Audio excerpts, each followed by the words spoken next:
1. Shasta County schools face funding crisis. $800 million freeze explained. 2. Impact of Trump's education funding cuts on Pennsylvania schools. 3. Billions withheld. The impact of $6.2 billion education funding holdback. 4. Kansas education funding crisis. $50 million delayed indefinitely. 1. Shasta County schools face funding crisis. $800 million freeze explained. Shasta County's school districts are currently navigating an unexpected financial setback that has left them in a difficult position. According to a recent report by Cal Matters, https://calmatters.org/education/k-12-education/2025/07/education-funding-California, the Trump administration has blocked federal grant funds for California's school districts, despite Congress having approved the money in the 2025 budget. The Learning Policy Institute reported that over $800 million in federal aid is being withheld from California's schools, which are supposed to be used for essential services, like after-school programs and support for English language learners. This decision has caused widespread concern among educators and community leaders, who are now scrambling to find solutions to sustain critical operations. The situation has caught Shasta County Superintendent of Schools Michael Freeman off guard, as he explained to KRCR, "That's a gut punch, honestly. That's a gut punch to our districts." Freeman emphasized that the funds are crucial for ensuring students receive the support they need, especially as the school year approaches. If these funds aren't released, districts will have to cut programs or delay services, leaving families uncertain about their children's educational futures. Freeman noted that the freeze was revealed just days before the promised payments were due, forcing schools to act quickly. The controversy arises from the sudden nature of the funding freeze and its potential ripple effects on local communities. While some argue that the administration's decision was necessary to prioritize certain programs, others see it as a critical oversight that undermines the stability of public education. As Freeman urges, when it impacts kids, I think that's when we have to raise our hand and say, we have a problem here. He has already reached out to local legislators to advocate for immediate action, hoping to secure the funds before the next school year begins. This situation highlights the delicate balance between political priorities and the practical needs of students and families. As the debate continues, the question remains, how can districts adapt to this crisis while maintaining quality education for all? 2. Impact of Trump's education funding cuts on Pennsylvania's schools. The Trump administration is currently withholding a staggering $230 million in education funding that is crucial for schools in Pennsylvania. In a situation that mirrors the challenges faced by educational institutions across the state, the Upper Darby School District recently approved its budget for the upcoming academic year, relying heavily on federal funds intended for teacher professional development and support services for students who are learning English. However, this financial support is now at risk due to a recent decision by President Donald Trump's administration to withhold a total of $7 billion in education funding, which includes the aforementioned $230 million earmarked for Pennsylvania. Superintendent Dan McGarry expressed the district's predicament, stating, "Now we have to find a way to make up $1.5 million." This decision to withhold funds that had already received congressional approval has left many school districts and after-school programs in a state of uncertainty. Here's what you need to know about the implications of this funding freeze and its potential impact on education in Pennsylvania. What education funding in Pennsylvania is affected?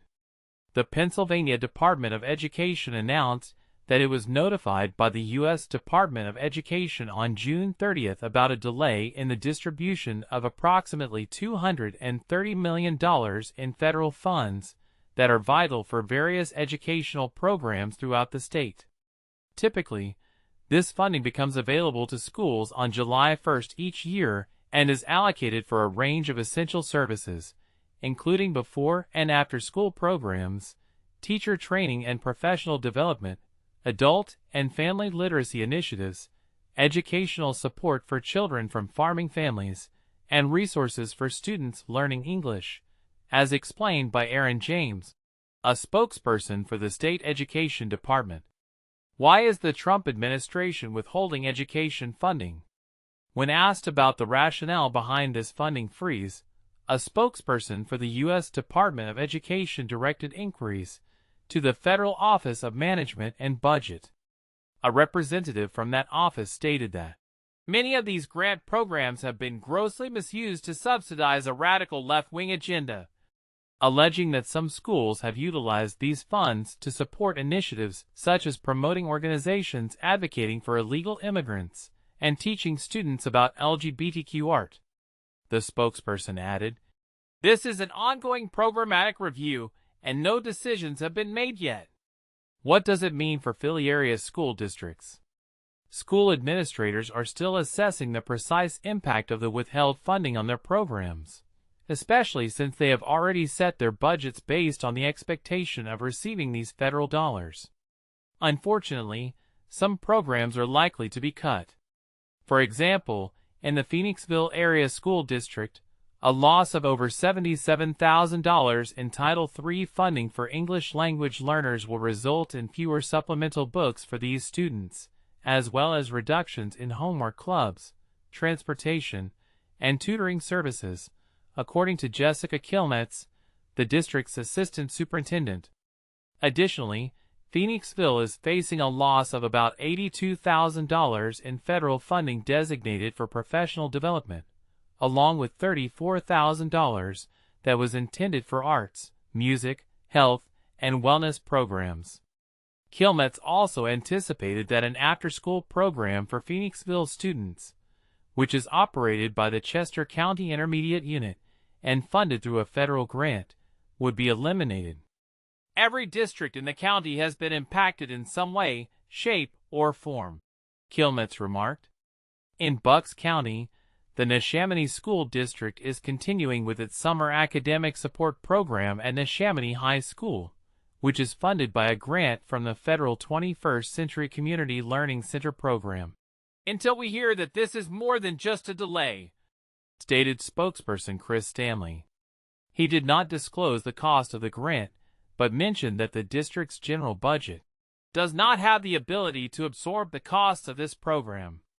The Philadelphia School District had anticipated receiving $33.4 million from Title II, Title III, and Title IV funding, 3 federal funding streams that are now being withheld. The district is working to understand what, if any, changes will be made to the allocations in order to determine any direct impacts, said district spokesperson Christina Clark. She emphasized that the district has been good stewards of the federal funding received during and since the pandemic, and will continue to demonstrate how the strategic use of this funding has helped meet the unique needs of students, resulting in improvements in test scores, attendance, and graduation rates. What happens next? In Upper Darby, Superintendent McGarry indicated that the district must find a way to cope with the loss of $1.5 million. He noted that it is too late to furlough staff after the budget has been passed, and the district is also facing uncertainty regarding the delayed state budget. Looking ahead to the next academic year, McGarry stated, "We're going to have to look at what changes we're going to have to make as a school district, unfortunately." Aaron Chapin, president of the Pennsylvania State Education Association, warned that immediate cuts to reading and math supports, after-school programs, and assistance for migrant students and English learners could lead to long-term consequences, including potential layoffs that would result in significantly larger class sizes. McGarry raised concerns about the legality of withholding federal funding that has already been appropriated by Congress, expressing hope that state leaders would challenge this decision. The office of Governor Josh Shapiro did not respond to a request for comment. In New Jersey, State Attorney General Matt Platkin announced that his office is exploring all available avenues to restore this critical funding and to fight back against this reckless action. Withholding billions of dollars in critical education funding is deeply harmful to schools, teachers, and students around the country and here in New Jersey. Platkin, a Democrat appointed by Governor Phil Murphy, stated. James from the Pennsylvania Education Department mentioned that they are assessing the impact of this delay and will keep school leaders and local programs informed. We are also determining any next steps, James added, without providing further details on potential actions the state might take. This situation raises significant questions about the future of education funding in Pennsylvania. How do you feel about the government's decision to withhold these funds? Do you believe it will have a lasting impact on the quality of education? Share your thoughts in the comments below. 3. Billions withheld. The impact of $6.2 billion education funding holdback.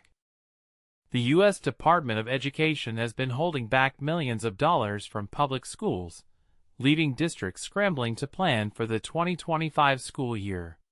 This decision has sparked debates over how federal funding is allocated, especially as schools rely on these funds to hire staff, fund programs, and purchase materials. The department's refusal to release the money, which was approved by Congress and signed into law, has created uncertainty for educators and communities across the country. Here's where it gets controversial. While lawmakers have already authorized these grants, the department is delaying their distribution, citing pending reviews.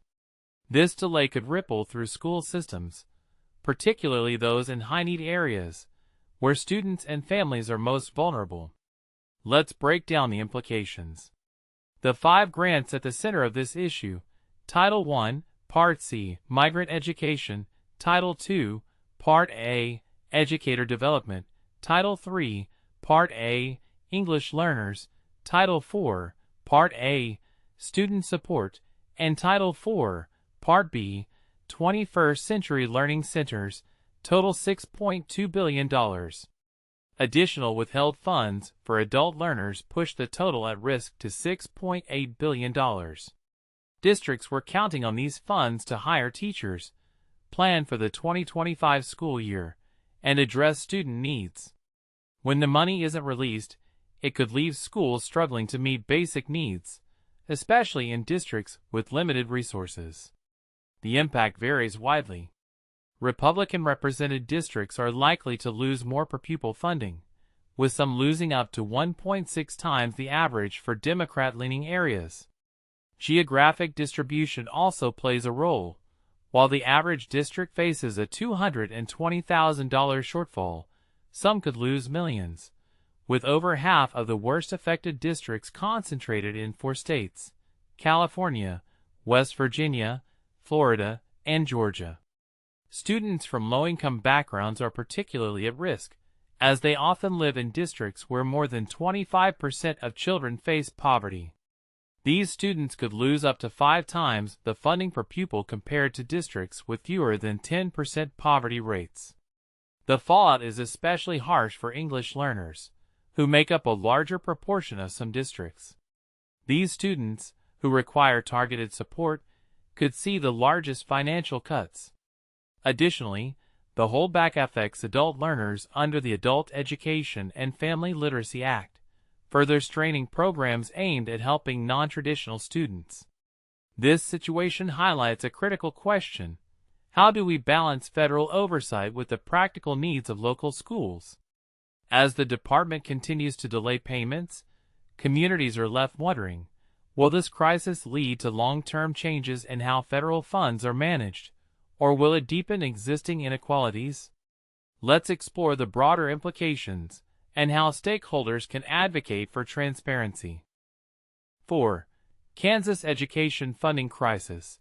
$50 million delayed indefinitely. The indefinite postponement of millions in educational funding in Kansas has raised significant concerns among educators and students alike. Topeka, Kansas, WIBW. The Kansas Department of Education has announced that a staggering $50 million allocated for various educational programs will not be distributed as planned. This funding delay is particularly troubling as it impacts essential services for students who have had to move due to their parents' seasonal employment, as well as programs designed for English learners, teacher training, and after-school activities. Education Commissioner Randy Watson expressed his dismay, revealing that he received a notification indicating that several title programs are currently under review, just one day before the usual announcement of funding awards.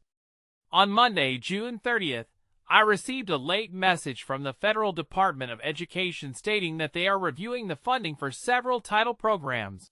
Dr. Randy Watson, the Kansas Education Commissioner, explained.